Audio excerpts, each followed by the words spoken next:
인사 좀 나누겠습니다. 주님의 이름으로 사랑합니다. 주님의 이름으로 축복합니다. 다들 건강하시죠? 네. 오늘도 몸이 안 좋아서 온라인으로 시청하고 계신 분들도 계신데 반갑습니다. 우리 학생들, 남학생들이 나와서 찬양을 하니까 좀 무게감이 있죠. 진짜 그 가사 내용 같아요. 막 음향 사고도 있고 막 여러 가지인데 여호와께 달려가고자 하는 그 간절함들이 막 느껴지는 아주 그런 것 같습니다. 늘 주님께로 연습을 참 많이 했거든요. 많이 하고 이렇게 했는데 여러분들 그 하나님께 찬양하기 위해서 최선을 다하는 이렇게 한 학생들의 모습에 또 박수를 보냅니다. 또 우리 성가 때 우리 이렇게 성가대도 그렇고 여기 뭡니까 우리 오케스트라 친구들 악기하는 친구들도 이렇게 앉아 있는데 여러분 교회에서 이렇게 악기를 열심히 가르치잖아요. 가르친 것을 하나님께 좀 드렸으면 좋겠습니다. 당일날만 안 앉아요.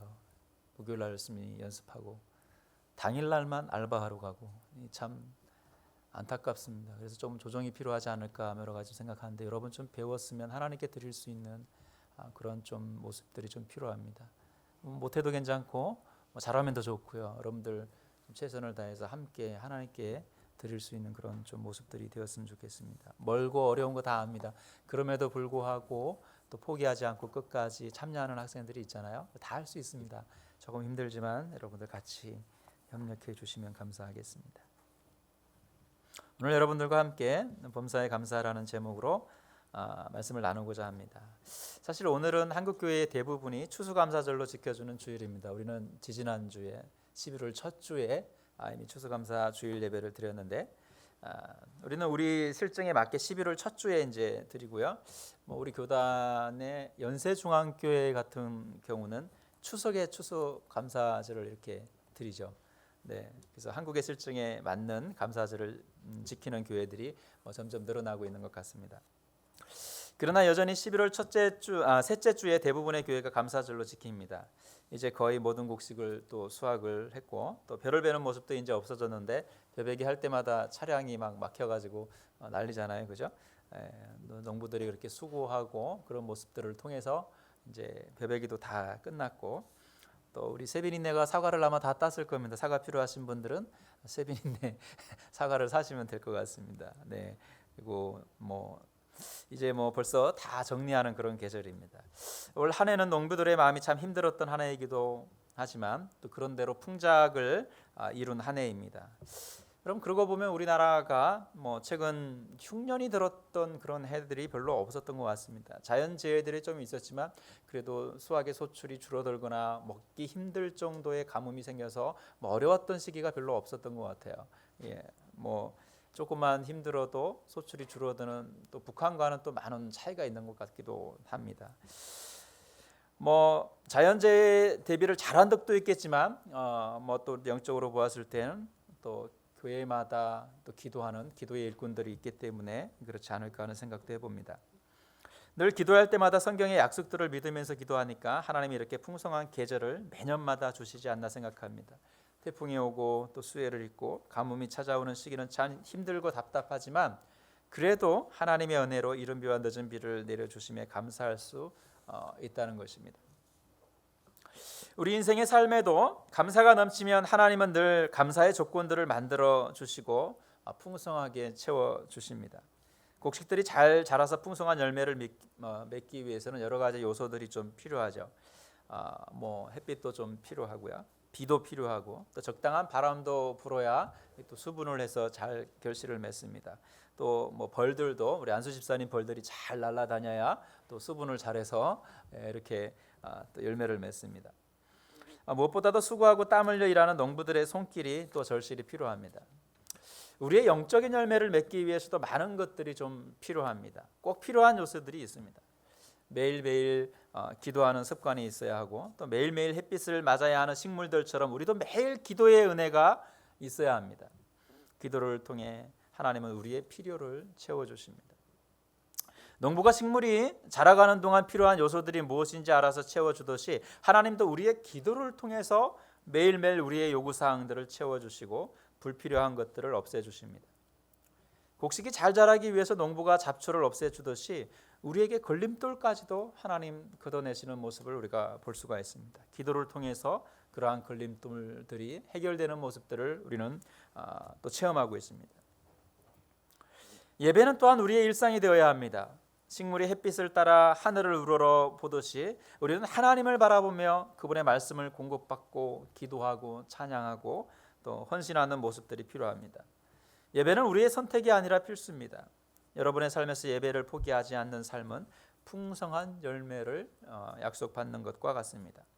우리는 매일매일 말씀의 영양분을 공급받아야 합니다. 식물들이 잘 자라기 위해서 다양한 양분을 뿌리를 통해서 공급을 받습니다. 그래야 튼튼한 뿌리도 내리고 줄기가 튼튼해지고 또 아름다운 꽃을 피우기까지 건강하게 자랄 수 있기 때문에 그렇습니다. 말씀은 영적으로 우리를 건강하게 합니다. 어떤 상황에도 흔들리지 않는 그런 말씀이 우리의 기준으로 자리 잡고 있기 때문에 흔들리지 않는 것입니다. 말씀에 뿌리가 없는 사람들은 환난과 핍박에 쉽게 넘어지고 불안해하고 좌절하고 절망하고 포기하는 사람들이 많습니다. 또 그렇게 좀 비정상적인 삶의 모습으로 그렇게 살아간다 해도 그렇게 자라간다 해도 기형적인 신앙생활을 하게 됩니다. 잘 균형 잡힌 신앙생활을 해야 하는데 한쪽으로 쏠리는 신앙생활을 하면서 자신이 가지고 있는 신학적 기준에 벗어나지 못합니다. 좋은 것만 취하고 좋은 말씀만 취하잖아요, 그죠? 그리고 나에게 쓴 말씀들은 과감 없이 버려버리는 그런 삶의 모습들을 통해서 우리의 영적인 열매들이 건강하게 맺어가진 것이 아니라 기형적인 열매들을 맺고 있을 수도 있다는 겁니다. 우리는 말씀을 균형감 있게 매일매일 묵상하면서 적용하는 습관이 필요합니다. 오늘 말씀에는 항상 기뻐하라고 말합니다. 쉬지 말고 기도하라고 합니다. 범사에 감사하라고 말합니다. 이것이 누구의 뜻이라고요? 하나님의 뜻이라고 말합니다. 사실 이런 마음만 우리에게 늘 간직해도 우리는 하나님과 가까워지는 일에 한 걸음 더 가까이 갈 수 있는 그런 계기가 분명히 될 것입니다. 항상 기뻐하는 것은 우리에게 기쁜 일이 일어나서 기뻐하는 것이 아닙니다. 기쁜 일도 없는데 어떻게 기뻐합니까? 우리가 기뻐한다는 것은 우리는 주님의 십자가 사건으로 구원받은 그 자체만으로도 우리는 충분히 춤을 추면서 기뻐할 자격이 있는 겁니다. 기뻐할 수 있는 겁니다. 그것만큼 그거 이상의 또 어떤 것들이 우리를 더 기쁘게 할 수 있겠습니까? 그 은혜만 생각해도 우리는 기뻐하지 아니할 수 없습니다. 다니엘과 세 친구는 불 속에 들어가는 일도 또 사자굴에 들어가는 그러한 죽음의 위기 속에서도 하나님을 찬양하며 기뻐했던 모습을 볼 수가 있습니다. 죽음의 위기에서도 기뻐할 수 있는 것이 믿음의 삶을 살아가는 사람들입니다. 그냥 아무 때나 실실 웃는 것이 기뻐하는 것이 아니라 마치 사랑하는 사람을 만나는 것처럼 가슴 뛰는 기쁨이 우리에게 있어야 합니다. 곧 신랑을 만나는 신부처럼 기뻐해야 합니다. 우리는 영적으로 예수님의 신부들이지 않습니까? 그죠? 예수님을 만나면 우리의 심장이 뛰어야 합니다. 서두에도 말씀드렸지만 우리는 쉬지 않고 기도해야 합니다. 기도는 모든 해결책의 첫 단추입니다. 기도를 쉬는 일은 참으로 어리석은 일입니다. 기도는 응답을 주시는 것입니다. 우리가 시간을 들여서 기도하는 것은 그분의 반드시 이루시게 하기 때문입니다. 단지 우리의 생각과 하나님의 생각이 다를 뿐이지 하나님은 어떠한 형태로든 우리의 기도를 들어주십니다. 응답해 주십니다. 그리고 우리는 감사해야 합니다. 감사하는 사람은 기뻐하지 아니할 수 없고 또 기도하지 않을 수 없습니다. 기뻐하며 기도하는 열매는 감사의 열매로 주렁주렁 맺어집니다. 하루를 한숨으로 시작하는 사람과 하루의 아침을 감사로 시작하는 사람들에게는 마음가짐부터가 다릅니다. 매일매일 부딪히는 사람들이 있는데 그들과 늘 관계가 좋을 수만은 없습니다. 그러나 그런 환경에서도 그들의 장점을 찾아서 감사할 수 있는 삶을 산다면 내가 싫어했던 사람들이 정말 때로는 괜찮은 사람들로 바뀌어 보일 때가 많습니다. 풀리지 않는 문제들 앞에 원망과 저주의 말을 뱉기보다 이런 환경을 통해서 내게 주실 하나님의 은혜를 생각하면서 그 고난과 핍박 뒤에 있을 일들을 우리가 미리 감사해 보면 훨씬 좋을 것 같습니다. 분명 나에게 어려운 현실들과 아픔들과 좌절들과 절망이 있는데 어떻게 기뻐하고 감사할 수 있습니까? 이 뒤에, 이 고통 뒤에, 이 어려움 뒤에, 이 담 뒤에 있을 하나님께서 우리에게 주실 기쁨과 감사를 생각하면서 다시 한번 우리의 마음가짐을 부정적이고 불평으로 사로잡힌 자가 아니라 기쁨과 감사함으로 나갈 수 있는 자들이 되어야 합니다. 그럼 아침에 일어날 때부터 저녁에 잠들 때까지 우리가 감사할 수 있는 조건들이 얼마나 될까요? 감사할 일이 없나요? 감사의 사람들은 우리 얼굴에 기쁨으로 좀 나타나는 모습들을 많이 볼 수가 있습니다. 여러분 참 저 사람 인상 좋아 이런 그냥 단순한 모습들도 있지만 늘 감사가 풍성한 사람들은 다가가는 사람들이 부담이 없어요. 그들 삶의 모습에서 늘 뭔가 또 나에게 위대한 영향력을 끼칠 것 같은 그런 사람들이 우리 주변에 있다는 것입니다. 우리 실질적으로 여러분 아내를 위해서 감사할 수 있는 조건이 얼마나 될까요? 여러분 아내가 있는 남편들 한번 보십시오. 쳐다보시라고요.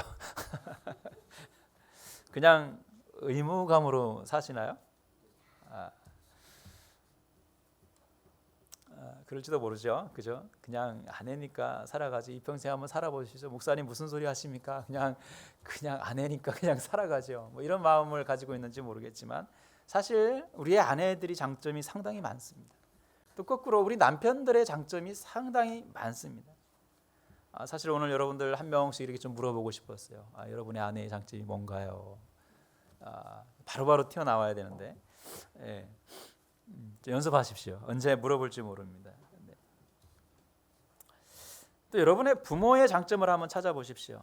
부모는 늘 자녀들 입장에서 보면 반대하는 사람들 같죠. 이거 하지 마라 저거 하지 마라 너 뭐 이런 늘 반대만 하는 것 같고 나에게 잔소리만 하는 부모들 같지만 사실은 그들에게 우리 부모에게 가장 많은 장점을 가지고 있는 사람들이 나의 부모들입니다. 그 자리에서 한결같이 우리를 바라봐 주시는 부모님의 마음에 여러분 좀 감사할 수 있는 마음들이 필요합니다. 엄마 아빠의 자랑이 얼마나 많은지 모릅니다. 여러분이 모르는 새로운 모습을 찾을 수 있을 것입니다. 여러분의 부모 때문에 감사할 수 있는 또한 믿음의 사람이 되시길 바랍니다. 여러분의 자녀 때문에 감사한 부모가 또 되시기도 해야 합니다. 여러분 자녀들을 이렇게 바라보면 감사할 일들이 많죠, 그죠? 눈에 넣어도 아프지 않을 만큼 여러분의 자녀가 최고처럼 보이지 않습니까? 남들과 비교하지 말고 여러분의 자녀이기 때문에 감사할 수 있는 부모가 되십시오. 내 아이가 너무 막 괴롭히고 힘들고 사춘기 접어들면서 말도 안 통하고 뭐 이런 부정적인 이야기들도 상당히 많지만 사실은 내 자녀이기 때문에 감사한 거 아닙니까? 그죠? 참 힘들고 어렵고 남들보다 좀 못한 것 같지만 내 자녀이기 때문에 감사한 거 아닙니까? 그죠? 여러분 부모님들 자녀 때문에 속상해하지 말고 그 속상한 마음들을 감사함으로 한번 바꿔보십시오. 여러분 우리 교회에서도 마찬가지입니다. 잘하든 못하든 우리 교회 공동체의 지체들 아닙니까? 그들이 있음으로 감사할 수 있는 여유로운 마음이 있었으면 좋겠습니다. 뭐 교회에 늘 똑같은 사람들만 있는 것이 아닙니다. 우리 일주일 동안 우리가 큐티를 하면서 데살로니가 교회 속에서도 그런 분들이 분명히 있단 말이죠. 교회 공동체를 위해서 열심히 헌신하고 봉사하고 함께하는 사람들이 있는가 하면 그런 공동체를 불평하고 불만하고 자기의 이익만 챙기는 사람들이 있다는 겁니다. 그런 공동체가 다 있어요. 그러나 그럼에도 불구하고 그들을 품을 수 있는 공동체가 건강한 공동체라고 할 수 있습니다. 기뻐하고 기도하고 감사하는 일은 쉼이 없어야 하는 일들입니다. 햇볕이 있어야 당연한 것처럼 물이 있어야 당연한 것처럼 산소가 있어야 당연한 것처럼 우리의 영적인 삶이 건강하기 위해서는 기쁨과 기도와 감사가 당연하게 우리 속에 있어야 한다는 것입니다. 이것이 하나님의 뜻이라고 오늘 본문은 말합니다. 우리에게 공통적으로 주어진 하나님의 뜻을 기본적으로 이행하며 살아가는 천원리 전원교회 모든 성도가 되시기를 기도합니다. 여러분 마지막으로 우리 천원리 전원교회에 소속되어서 한 지체로서 살아가는 것에 대해서 여러분 감사하십시오. 여러분 어느 교회 다녀요? 천원리 전원교회 다닙니다. 이렇게 고백할 수 있는 여러분들이 참 감사하는 마음으로 그렇게 고백했으면 좋겠습니다. 교회 다니기 싫은 교회가 아니라 교회를 너무나도 나가고 싶은 교회가 되기를 여러분 기도합니다. 부담되는 교회가 아니라 삶의 소망이 되는 교회가 되기를 소망해 봅니다.